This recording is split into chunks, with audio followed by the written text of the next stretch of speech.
तो पूरा साल हमारा चला गया बेटा, लास्ट के 2 महीने बचे हैं। अब इन लास्ट के 2 महीनों में हम कैसे तैयारी करें कि हम मैथ में ज़्यादा से ज़्यादा नंबर ला पाएँ, ठीक है। और लास्ट के 2 महीने में जो मैं ये टिप्स बताऊंगा आपको 3, अगर आप इनको फॉलो करेंगे ना तो आप 100 बटा 100 भी ला सकते हैं। कोई मुश्किल बात नहीं है मैथ में 100 बटा 100 लाना, लेकिन जो मैं बताऊं वो चीज़ करनी पड़ेगी, ठीक है। क्या बातें हैं जिनको फॉलो करके आप 100 बटा 100 ला सकते हैं वो देखिए। अच्छा, इसको देखने से पहले मैं एक बात आपको बताना चाहता हूँ कि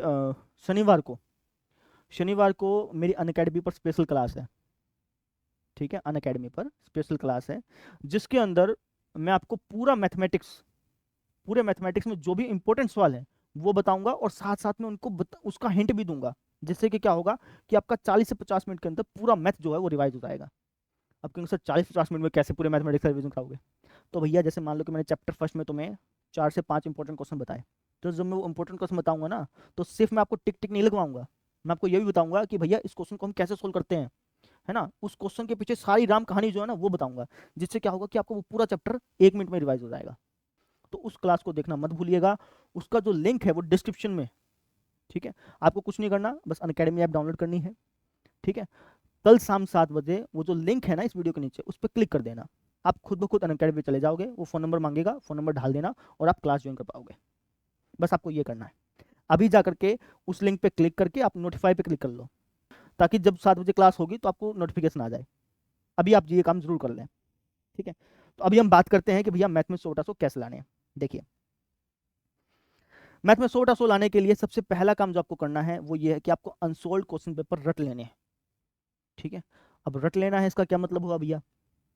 मतलब ये है कि आपको कहीं से बाजार से आपको अनसोल्ड पेपर मिला, वो अनसोल्ड पेपर आप लेके आए, उसको आपने एग्जाम की तरह दिया, ठीक है। पूरा 3 घंटे लगाया, जैसे उसके ऊपर 3 घंटे लिखा होता है ना, 3 घंटे का टाइम है, तो 3 घंटे लगा करके उस पेपर को दिया, बिल्कुल एग्जाम की तरह समझते हुए, ठीक है।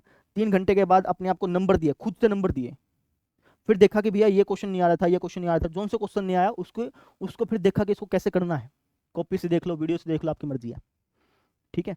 तो आपका एक सैंपल पेपर तैयार हो गया। अब एक सैंपल पेपर तैयार होने में लगभग लगभग 4 से 5 घंटे लग जाते हैं, कोई 3 घंटे तो पेपर सॉल्व करने में, 1 घंटा पेपर चेक करने में, 1 घंटा एनालाइज करने में, ठीक है। एनालाइज करने मतलब कि कौन सा क्वेश्चन नहीं आया उसकी वीडियो देखने में, उसका सोल्यूशन देखने में, है ना। तो लगभग लगभग 4 से 5 घंटे आपके लग जाते हैं, ठीक है। तो अगर आप 10 से 12 अनसोल्ड पेपर्स कर लें तो आपके 100 बटा 100 नंबर लाने से कोई नहीं रोक सकता। अब 10 से 12 अनसोल्ड पेपर कहाँ से मिलेंगे भैया? या तो आप बाजार से चले जाओ, बाजार से सैम्पल पेपर ले आओ। अब सैम्पल पेपर में क्या होता है कि लास्ट में अगर आप देखेंगे ना तो 3 मॉडल टेस्ट पेपर मिलते हैं, एक सैम्पल पेपर में एवरेज के तौर पे 3 ही होते हैं बेटा। तो 3 से 4 अगर सैम्पल पेपर लाओगे आप तो आपके पास 12 सैम्पल पेपर हो गए, है ना। 12 अनसोल्ड पेपर हो गए आपके। वो जो 12 अनसोल्ड पेपर है ना, उनको आप 12 एग्जाम्स की तरह दो, ठीक है। 12 एग्जाम्स की तरह दो। वो अगर आपने एग्जाम की तरह दे दिए, उनका हर एक क्वेश्चन आपने रट लिया अच्छी तरह से, 100 बटा 100 लाने से कोई रोक ही नहीं सकता। क्योंकि जो आपका एग्जाम होगा ना, उस एग्जाम में वही क्वेश्चन रिपीट होंगे, कोई नया क्वेश्चन नहीं आएगा, वही क्वेश्चन बार बार बार बार बार बार रिपीट होंगे, ठीक है। तो अनसोल्व पेपर को रट लीजिएगा, ठीक है। अच्छा, एक गलती यहाँ पे करते हैं बहुत बच्चे, वो है ना सोल्व पेपर रटना चालू कर देते हैं, सोल्यूशन देखते रहते हैं। तो भैया मैथमेटिक्स में कभी सोल्यूशन देख के मत काम करो, खुद से सोल्व करो चीजें। जब खुद से सोल्व करोगे ना, दिमाग पे जोर पड़ेगा, वो चीजें याद रहेंगी। सोल्यूशन देखोगे तो तुम्हारे अंदर है ना एक डर बढ़ेगा, तुम्हें लगेगा कि यार कहीं भूल ना जाऊं, कहीं भूल ना जाऊं। कई बच्चों को दिक्कत भी होती है, कई बच्चे बोलते हैं सर हमें आता तो सब था लेकिन एग्जाम में भूल गए। वो इसलिए भूलते हो क्योंकि आप कॉपी पेन लेके खुद नहीं निकालते। जब आप कॉपी पेन लेके निकालेंगे तो आप कभी भूलेंगे ही नहीं, यकीन मानिए। तो अनसोल्व क्वेश्चन पेपर रट लीजिएगा, ये पहला स्टेप है। दूसरा स्टेप ये है कि भैया टाइम वाइज मत पढ़ो, टारगेट वाइज पढ़ो। कई बच्चे क्या करते हैं, टाइम टेबल बनाते रहते हैं, टाइम टेबल कभी फॉलो नहीं होता आपका, 3 से 4 दिन फॉलो करते हो उसके बाद छोड़ देते हो। तो टाइम टेबल से कभी भी आप पढ़ाई नहीं कर पाओगे अच्छी तरह से। टारगेट वाइज स्टडी करो। टारगेट वाइज कैसे? जैसे आज सुबह में उठा तो मैंने टारगेट सेट कर लिया कि भाई मैथ में आज मैं ये प्रश्नावली हल करूंगा, है ना। इस प्रश्नावली की वीडियो नहीं देखूंगा, इसको हल करूंगा, उसका टारगेट बनाओ। कई बच्चे क्या करते हैं, पागलों के इधर 2 घंटे वीडियो देखते रहते हैं। अरे भैया 2 घंटे वीडियो मत देखो, 2 घंटे उस एक्सरसाइज को सोल्व कर लो यार, वो ज़्यादा बेनिफिशियल है। कोई चीज़ नहीं आई, तुम्हें नहीं समझ में आ रही, तो वो वीडियो देख लो फटाफट से, समझ में आ गई। पेपर आपको देना है, टीचर को नहीं देना। टीचर को देना होता तब फिर वो वीडियो काम आती है, ठीक है। आपको पेपर देना है तो आप पेपर तभी दे पाएंगे जब आप कॉपी पेन से खुद निकाल लेंगे। इस चीज़ को समझिए, मैं बार बार कह रहा हूँ, ठीक है। तो आज सुबह आप उठे, आपने टारगेट बनाया कि भाई मैं मैथ में है ना आज एक्सरसाइज 2.1 करूंगा, है ना। तो टारगेट वाइज पढ़िए, ये मत कहिए कि जी मैं 1 घंटा मैथ पढ़ूंगा, 1 घंटा फिजिक्स पढ़ूंगा, 1 घंटा केमिस्ट्री पढ़ूंगा। तो अगर आप ऐसे करेंगे ना तो आप घड़ी को देखते रह जाएंगे, कर नहीं पाएंगे कुछ भी, टारगेट बनाइए कि भैया एक्सरसाइज 2.1 करूंगा मैं इसमें, वो कर दिया, कहानी खत्म। फिजिक्स में मैं भैया ये वाली चीज़ करूंगा, है ना, वो कर लिया, कहानी खत्म। केमिस्ट्री में मैंने ये टारगेट बनाया कि मैं ये करूंगा, वो कर लिया, कहानी खत्म। अगर आप टारगेट वाइज पढ़ेंगे, एक तो आपको कॉन्फिडेंस आएगा, ठीक है, और एक खुद पे विश्वास आएगा कि भैया हाँ मैं कर सकता हूँ। घंटे वाइज पढ़ने से कभी भी घंटे वाइज पढ़ने से कभी भी अच्छी तरह से समझ नहीं आती चीज़ें। आपका सारा का सारा ध्यान घंटे पे रहता है, ना कि पढ़ाई पे। तो टारगेट वाइज पढ़िए, टाइम टेबल वाइज मत पढ़िए। इस चीज़ को आप गांठ बांध लीजिए, ठीक है। तीसरी बात जो कि बहुत इंपॉर्टेंट है वो ये है कि एग्जाम में थ्योरी नहीं आती है, क्वेश्चंस आते हैं। क्या मतलब हुआ इसका? बहुत बच्चे क्या करते हैं, 2-2 घंटे की वीडियोस देखते रहते हैं, देखते रहते हैं पागलों की तरह। भाई उससे बेनिफिट नहीं होगा।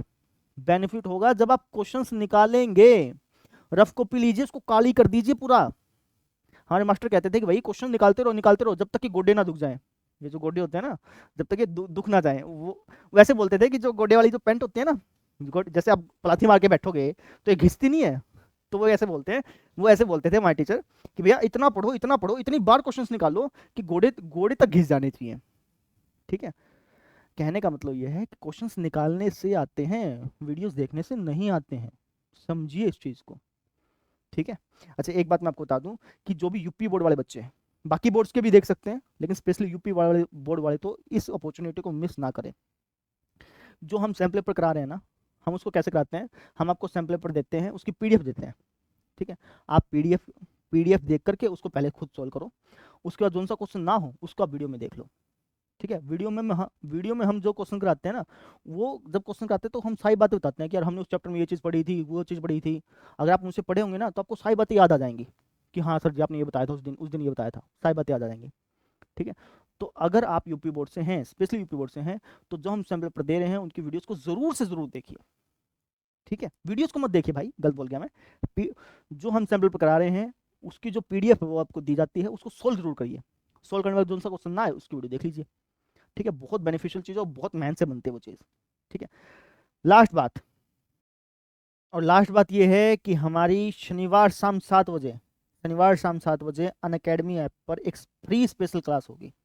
इस फ्री स्पेशल क्लास के अंदर हम पूरे मैथ के जितने भी इंपॉर्टेंट क्वेश्चन उनके निशान तो लगवाएंगे, और साथ साथ में हम पूरे मैथ का 40 से 50 मिनट में रिवीजन भी करेंगे। शाम 7 बजे, डेट याद रखिएगा, शनिवार शाम 7 बजे, कल शाम 7 बजे आपकी ये फ्री स्पेशल क्लास होने वाली है, जिसके अंदर हम पूरा मैथमेटिक्स 40 से 50 मिनट के अंदर रिवाइज कर लेंगे और इंपॉर्टेंट क्वेश्चंस के टिक भी लगा लेंगे। समझ में आ गई? तो ये जरूर आप याद रखिएगा।